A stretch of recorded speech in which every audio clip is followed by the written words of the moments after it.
संसद में पहले दिन नगीना सांसद चंद्रशेखर रावण ने कुछ ऐसी मांग की थी जिससे माननीय अध्यक्ष महोदय सोच में पड़ गए थे। वहीं कल यानी 29 जुलाई को भी चंद्रशेखर रावण का अलग ही रूप देखने को मिला।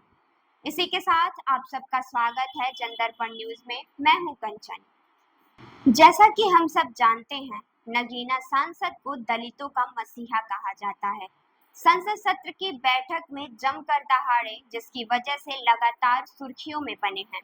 29 जुलाई को चंद्रशेखर रावण ने लोकसभा में कहा, जैसा कि हम सब जानते हैं, नगीना सांसद चंद्रशेखर को दलितों का मसीहा कहा जाता है। लोकसभा सत्र की बैठक में भी जमकर दहाड़े, जिसकी वजह से लगातार सुर्खियों में बने हैं।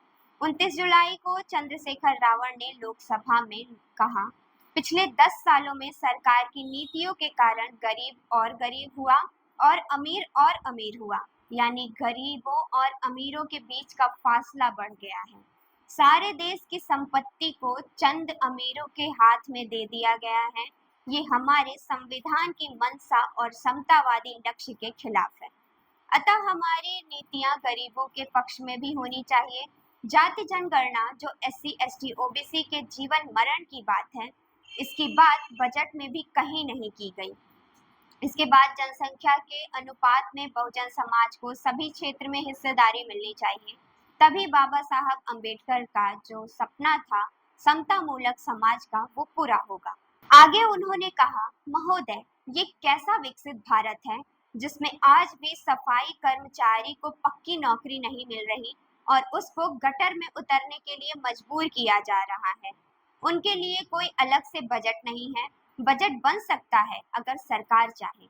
SC ST को जो सब प्लान मिला था, SC ST का जो पैसा मिला था, वो बजट से हटा दिया गया है।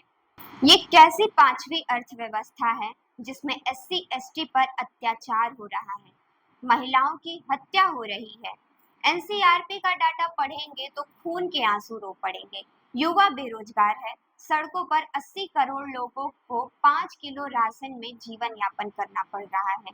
जो बजट SC ST को मिलता है, कर्नाटक में 14,723 करोड़ रुपए इन्होंने दूसरी योजना में लगा दिए और मध्य प्रदेश में आपने 95 करोड़ रुपए दूसरे बजट में लगा दिए।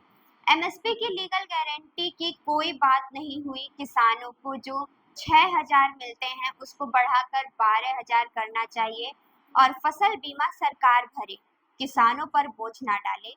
रिजर्वेशन भी प्रमोशन में लागू नहीं किया गया। पुरानी पेंशन को बहाल नहीं किया गया। देश में मनरेगा मजदूरी की दर 700 करनी चाहिए। समान काम की समान वेतन पॉलिसी लागू होनी चाहिए।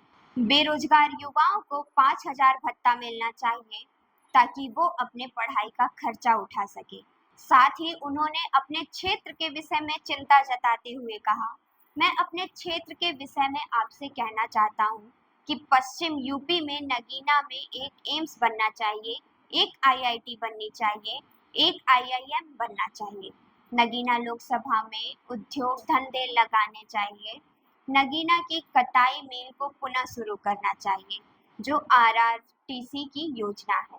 सरकार को उसको मेरठ से आगे बढ़ाकर मुजफ्फरनगर सहारनपुर से होते हुए उसको नगीना तक ले जाना चाहिए। साथ ही नजीमाबाद से मुंबई तक ट्रेन चलानी चाहिए। नगीना स्थोरा किथरपुर में ओवर ब्रिज बनाने चाहिए। सामाजिक न्याय मंत्रालय को 13 करोड़ रुपए दिए गए और जनजातीय मंत्रालय को 13 करोड़ रुपए दिए गए। कुल 26 करोड़ रुपए, जो कुल बजट का लगभग 0.54% है, जबकि SC ST की संख्या 25% है और बहुजन समाज की बताएं तो 85% से ज्यादा है। और हमारे विकास के लिए सरकार 1% पैसा खर्च कर रही है, जबकि मिलना हमें 25% चाहिए। ये ऊंट के मुंह में जीरा के समान है। साथ ही चंद्रशेखर रावण ने सबका साथ सबका विकास के नारे को भी निशाने पर लेते हुए बोला, सरकार से हमारी मांग है कि 1 लाख सालाना बहुजन समाज के अत्यंत गरीब परिवार को दें। 10 लाख करोड़ रुपए खर्च होंगे, लेकिन 1 लाख की योजना से एक झटके में एक गरीब परिवार गरीबी की रेखा से ऊपर आएगा और उनके बच्चों का कुपोषण खत्म होगा। अच्छी शिक्षा मिलेगी, महिलाओं को सम्मानजनक जीवन मिलेगा और उससे वास्तव में सबका साथ, सबका विकास का नारा सार्थक होगा। अगर प्रश्न ये होगा कि पैसा कहाँ से आएगा, तो जब अमीरों का 16 लाख करोड़ रुपए माफ हो सकता है, कॉरपोरेट टैक्स को घटाकर लाखों करोड़ रुपए का चूना लगा सकता है, पेट्रोल डीजल के दाम 10 गुना बढ़ाई जा सकती है, तो गरीबों को सरकार पैसा क्यों नहीं दे सकती। और अब समय आ गया है कि एससी, एसटी, ओबीसी को निजी क्षेत्र में आरक्षण की व्यवस्था होनी चाहिए। और मेरी आपसे ये भी मांग है, सरकार का जो नारा था सबका साथ, सबका विकास, वो असत्य होते दिख रहा है, क्योंकि अल्पसंख्यकों में मुसलमान, सिखों, जैनों, बौद्धिस्टों के लिए कुछ दिख नहीं रहा। उनके कल्याण का कोई योजना नहीं है। मदरसों में जो बजट मिलता था वो खत्म कर दिया गया है। आर्थिक तंगी से लोग मर रहे हैं। इंटर्नशिप की बात तो हुई है, लेकिन परमानेंट रोजगार नहीं। उन्होंने आगे कहा, हम गांव से आए लोग हैं जो ऐसा सोचते हैं कि सरकार हमारे बारे में सुनेंगे, लेकिन आजादी के 75 साल बाद भी, जिसको अमृतकाल कहा जा रहा है, आज भी एससी एसटी के लोग पर अत्याचार हो रहा है। अभी 2 दिन पहले गाजियाबाद में युवक को गोली से उड़ा दिया गया, राजस्थान में गर्दन काट दी गई। ये घटना देखकर डर लगता है कि हम सुरक्षित घर पहुंचेंगे कि नहीं।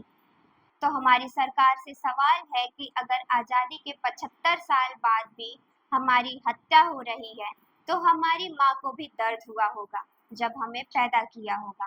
कैसी कानून व्यवस्था है आपकी? सब कुछ है आपके पास, फिर भी महिलाओं का रेप नहीं रोक पा रहे, हत्याएं नहीं रोक पा रहे, गरीब, दलित, पिछड़े किसान की जान नहीं बचा पा रहे हैं। जब कोई योजना की बात आती है तो सरकार हमसे मुंह मोड़ लेती है। एजुकेशन का बजट कम कर दिया गया है, हेल्थ का बजट कम कर दिया गया। मैं अपने गांव गया तो स्कूल में मास्टर नहीं है, डॉक्टर नहीं है, पेपर लीक हो रहा है, और इसमें नौजवानों के भविष्य क्या है उस पर चिंता करनी चाहिए। और अंत में उन्होंने बात खत्म करते हुए कहा, बाहर बाबा साहब अम्बेडकर की मूर्ति लगी हुई थी। मैं किसी के सामने हाथ नहीं जोड़ता, लेकिन मेरी हाथ जोड़कर विनती है उस मूर्ति को पुनः स्थापित किया जाए। करोड़ों लोगों की आस्था का विषय है। प्रधानमंत्री जी से हमारा अनुरोध है कि वो अम्बेडकरवादियों के सम्मान का ध्यान रखते हुए मूर्ति पुनः स्थापित कर दें। हमारे द्वारा दी गई इन्फॉर्मेशन आपको कैसी लगी, हमें कमेंट करके जरूर बताएं और देखते रहिए जनदर्पण न्यूज। धन्यवाद।